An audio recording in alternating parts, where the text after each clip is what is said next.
नमस्कार दोस्तों, स्वागत है आप सभी को सनपी क्लासेस पे। हम लोग यूट्रेरिया के बिहार वस्तुनिष्ठ के सामान्य अध्ययन के प्रैक्टिस सेट देख रहे हैं। 1 से लेकर 10 तक देख चुके हैं। अगर आप नहीं देखे हैं तो प्लेलिस्ट बना हुआ है, आप जाकर देखिए। आज का वीडियो है प्रैक्टिस सेट नंबर 11 के प्रश्न। तो बिना समय गवाए शुरू करते हैं। पहला प्रश्न है कि बिहार से प्राप्त अभिलेखों की लिपि है। बिहार से जो प्राप्त हुआ है मौर्य अभिलेख, उसकी लिपि क्या है?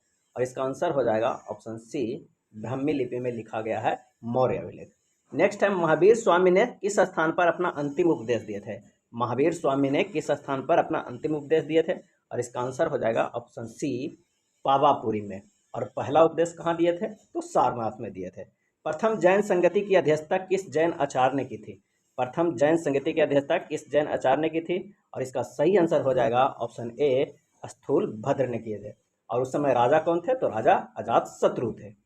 नेक्स्ट प्रश्न है कि निम्नलिखित में से मगध का कौन सा राजा सिकंदर महान के समकालीन था? मगध का कौन सा राजा सिकंदर महान के समकालीन थे? और इसका सही आंसर हो जाएगा ऑप्शन बी, धनानंद। पाटलिपुत्र को मगध की अस्थायी राजधानी के रूप में किसने स्थापित किया? पाटलिपुत्र को मगध की अस्थायी राजधानी के रूप में किसने स्थापित किया? और इसका आंसर हो जाएगा ऑप्शन ए, कालाशोक ने। किस शासक के कार्यकाल में शैलेंद्र वंश के शासक ने नालंदा में एक बौद्ध मठ की स्थापना करवाया था? किस शासक के कार्यकाल में शैलेंद्र वंश के शासक ने नालंदा में एक बौद्ध मठ का स्थापना करवाया था? इसका आंसर हो जाएगा ऑप्शन बी, देवपाल ने। अगला है, बक्सर युद्ध के पश्चात किस मुगल शासक ने बिहार, बंगाल व उड़ीसा के क्षेत्रों में लगान वसूली का अधिकार ईस्ट इंडिया कंपनी को प्रदान किया? इसका सही जवाब हो जाएगा ऑप्शन ए, शाह आलम द्वितीय। 1857 के विद्रोह के समय बिहार के किस क्षेत्र में मार्शल लॉ लागू था? 1857 के विद्रोह के समय बिहार में किस क्षेत्र में मार्शल लॉ लागू था? और इसका सही जवाब हो जाएगा, पटना में भी था, सारण में भी था, शाहाबाद में भी। आंसर हो जाएगा डी, उपयुक्त में से एक से अधिक। पटना के बिहटा में स्वामी सहजानंद सरस्वती ने किसान सभा की औपचारिक रूप से गठन किया था, कब किया था? और इसका आंसर हो जाएगा ऑप्शन ए, 4 मार्च 1928 ईस्वी को। 4 मार्च 1928 ईस्वी को। नेक्स्ट प्रश्न है कि बिहार के किस क्षेत्र में खिलजी कालीन सिक्के प्राप्त हुए? खिलजी कालीन सिक्के प्राप्त हुए हैं। सही जवाब हो जाएगा ऑप्शन ए, शाहपुर, जो भोजपुर में पड़ता है। शाहपुर से प्राप्त हुए, जो भोजपुर में पड़ता है। किस मुगल शासक के समय अंग्रेज यात्री पीटर मुंडी ने बिहार की यात्रा की थी? पीटर मुंडी ने बिहार की यात्रा की थी। और इसका आंसर हो जाएगा ऑप्शन बी, शाहजहां ने। नेक्स्ट है, किस मुगल सम्राट का पुत्र राजकुमार परवेज बिहार का सूबेदार नियुक्त हुआ? जो बिहार का सूबेदार बनने वाला वह पहला मुगल राजकुमार था। किस मुगल सम्राट का जो पुत्र था राजकुमार परवेज, जो बिहार का सूबेदार नियुक्त हुआ, जो बिहार का सूबेदार बनने वाला पहला मुगल राजकुमार था? आंसर हो जाएगा ऑप्शन ए, जहांगीर। अगला प्रश्न है कि बिहार के किस सूबेदार द्वारा व्यापार पर किए कर लगाए जाने के कारण ब्रिटिश फैक्ट्री का प्रमुख जॉब चार्नॉक ने हुगली शहर को लूट लिया?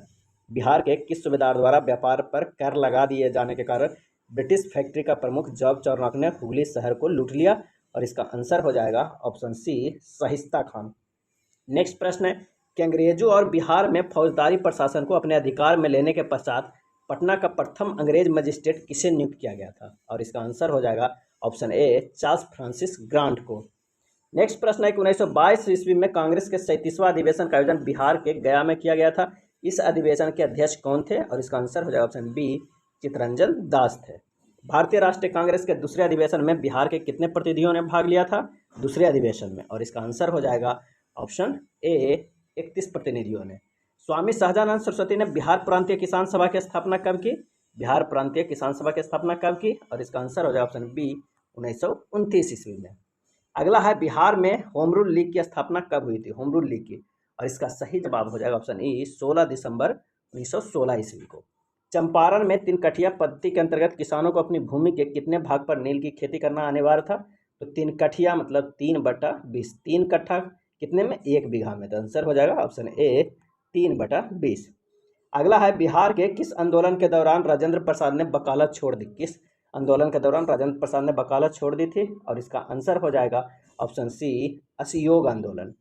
सविनय अवज्ञा आंदोलन के दौरान बिहार में पहली बार राजनैतिक अभियोग में गिरफ्तार होने वाली महिला थी? और इसका जवाब हो जाएगा ऑप्शन डी, उपयुक्त में से एक से अधिक।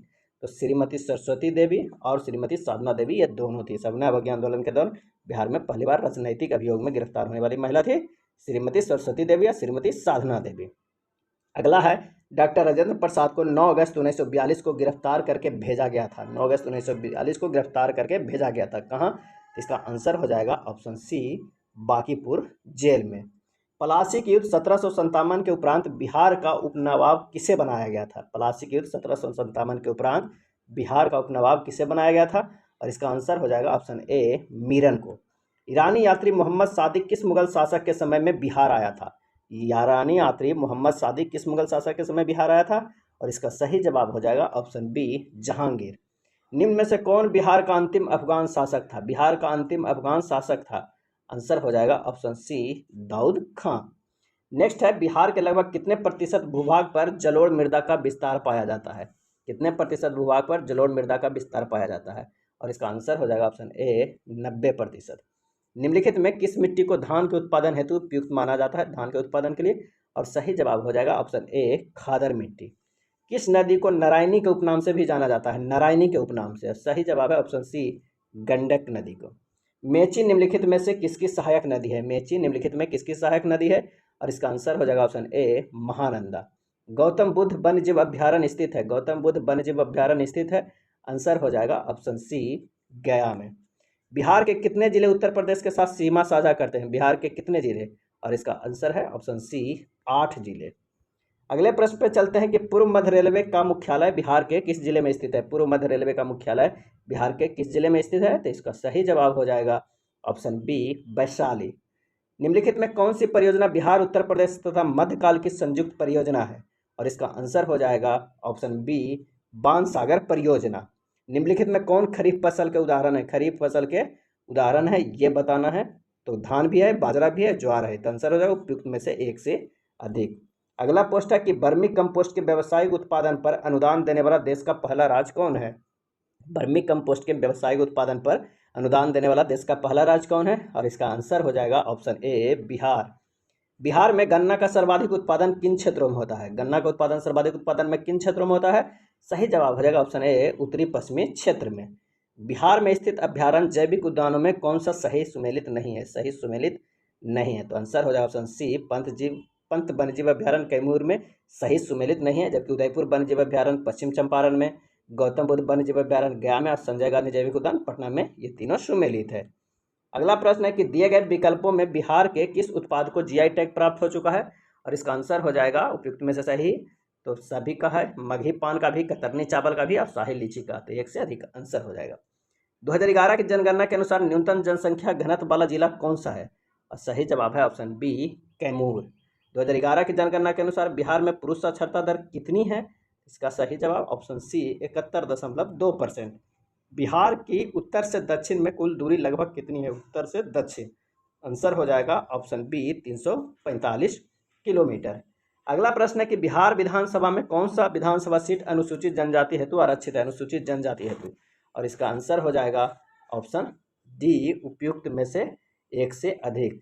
कटोरिया, इमामगंज और ये मनिहार, ये तीनों सीटें अनुसूचित जनजाति हेतु आरक्षित है। बिहार विधानसभा के प्रथम अध्यक्ष थे, कौन थे? सही जवाब हो जाएगा ऑप्शन बी, श्री राम दयालु सिंह, बिहार विधानसभा के प्रथम अध्यक्ष। संविधान के किस अनुच्छेद के तहत राज्यपाल अध्यादेश जारी कर सकता है? और इसका आंसर हो जाएगा ऑप्शन सी, अनुच्छेद 213 के द्वारा राज्यपाल अध्यादेश जारी कर सकता है। किसी राज्य का मंत्रिपरिषद सामूहिक रूप से किसके प्रति उत्तरदायी होता है? किसी राज्य का मंत्रिपरिषद सामूहिक रूप से किसके प्रति उत्तरदायी होता है? और इसका आंसर हो जाएगा ऑप्शन बी, विधानसभा का। नेक्स्ट है, बिहार के प्रशासनिक व्यवस्था को सुचारू रूप से चलाने हेतु इसे कितने इकाइयों में विभाजित किया गया है? और इसका आंसर हो जाएगा ऑप्शन बी, 5 इकाइयों में। किसी राज्य के सचिवालय का प्रधान होता है, किसी राज्य के सचिवालय का प्रधान होता है, आंसर हो जाएगा ऑप्शन सी, मुख्य सचिव होता है। पंचायती राज व्यवस्था के अंतर्गत प्रशासनिक कार्यवाही हेतु गठित जिला परिषद का कार्यकाल होता है। पंचायती राज व्यवस्था के अंतर्गत प्रशासनिक कार्यवाही हेतु गठित जिला परिषद का कार्यकाल होता है, आंसर हो जाएगा ऑप्शन बी, 5 वर्ष। राज्य के मुख्य सूचना आयुक्त की नियुक्ति कौन करता है? राज्य के मुख्य सूचना आयुक्त की नियुक्ति कौन करता है? आंसर हो जाएगा ऑप्शन सी, राज्यपाल करता है। बिहार के पहले गैर कांग्रेसी मुख्यमंत्री थे, बिहार के पहले गैर कांग्रेसी मुख्यमंत्री कौन थे? इसका आंसर हो जाएगा ऑप्शन ए, महामाया प्रसाद। ये था बिहार वस्तुनिष्ठ बिहार सामान्य अध्ययन से प्रैक्टिस सेट नंबर 11। अगर वीडियो अच्छा लगा हो तो प्लीज़ लाइक एंड शेयर कर दीजिएगा। धन्यवाद।